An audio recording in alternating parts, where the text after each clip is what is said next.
Hey everyone. So we have what's called well, you can think of it as a nutrition science paradox, right? We have more nutrition studies than ever, yet we are getting sicker. How is that possible? Well, what sparked this line of thought or these, this line of sort of interest for me today was that there's a new paper, and I was surprised to see that Walter Willett is one of the co-authors. Now, Walter Willett, there's very few people who have done as much nutrition, quote unquote, nutrition science as Walter Willett, right? But what he's saying in this paper, he's a co-author along with, I think it's Robert Lustig is the main is the primary author. Um, what they are saying, what Robert Lustig and his co-authors are saying in this paper, is that actually when you look at some of the, when it comes to nutrition science, we have a number of problems.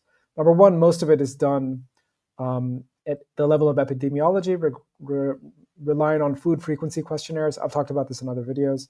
Number two, there's a lot of animal models, mouse models especially. We'll get into that in a bit later. Those are fine. What about the human RCTs? So even in the human randomized control trials, there are still many problems. And one problem is that when you put someone on a diet for 2 weeks, I mean, that's simply not long enough. But doing it much longer than that, even doing 2 weeks is expensive. Doing it longer than that is even more expensive, right? Because in order for these studies to be done properly, you have to provide the food, maybe even put them in a metabolic ward. These are pretty expensive studies.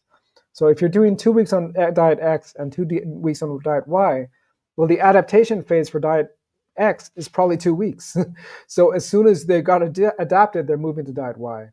This paper goes over that in some detail, but let's talk about in general why I'm not a real fan of nutrition science. In fact, I don't really consider it science.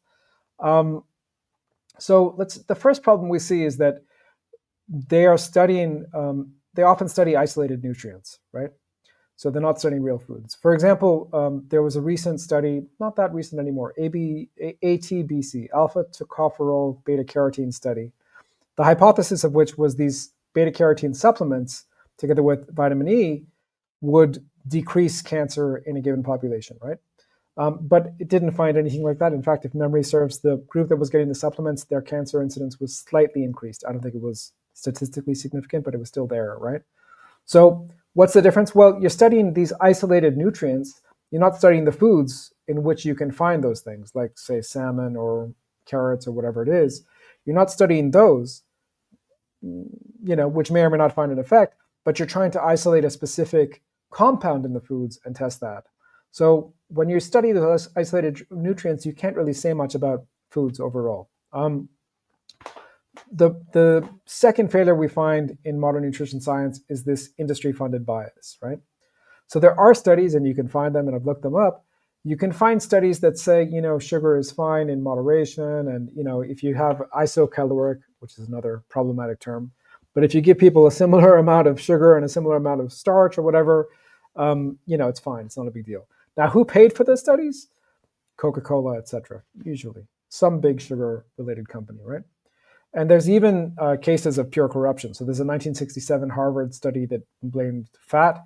We now know that the scientists were paid some pitiful amount, like I think it was $10,000 in today's US dollars, or maybe 15,000 US dollars in today's US dollars. Like, it was some paltry amount to write the paper in a way that's dishonest, right?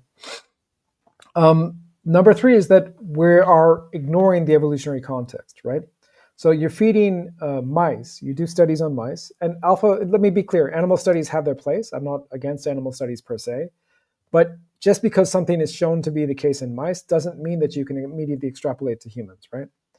There's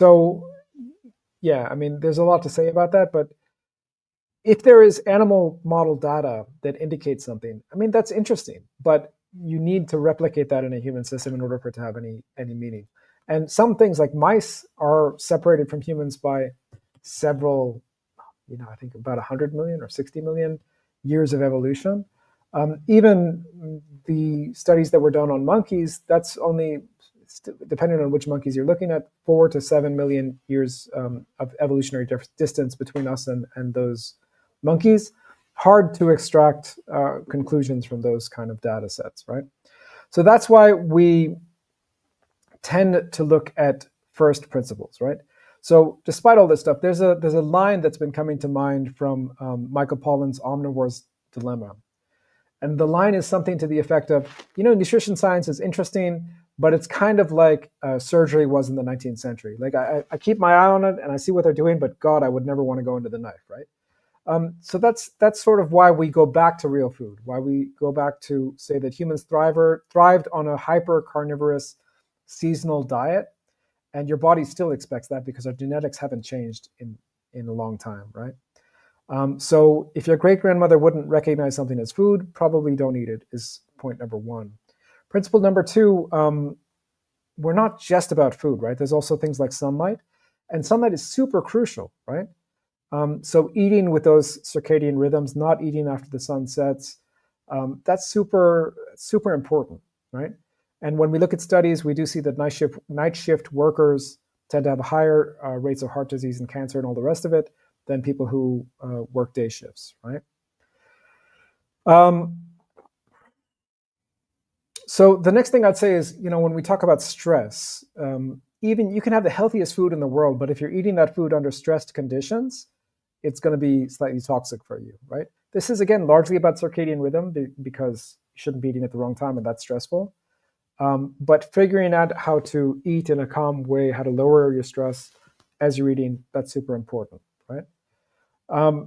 Now, there's many case studies. I've been publishing a lot of case studies today. You can check out my Twitter handle or even other Facebook posts, and you'll see the kind of results we're getting. It's not really that hard. Like, we just need to help people incorporate ancestral principles into their life, and suddenly things start to improve, right? Maybe in 10% of cases we have to do more than that, but most of the time it's just about, okay, how can I help you living the busy, stressed life that you are? How can I help you to incorporate a bit more of that ancestral wisdom, a bit more of that ancestral knowledge? And of course, the big opportunity for those watching is that we are about to launch a course, the Healthy Heart Blueprint. It's going to teach you to eat, move, and live by those first principles and not the flawed studies. So let me know if you're interested. Leave a comment down below. You can comment heart, and I will DM you. There are still a few slots remaining. I think there are 4 slots remaining, or maybe 3. But there's still a couple slots remaining, so do sign up if you're interested. Thanks so much. Thanks for watching, and I will see you in the next one.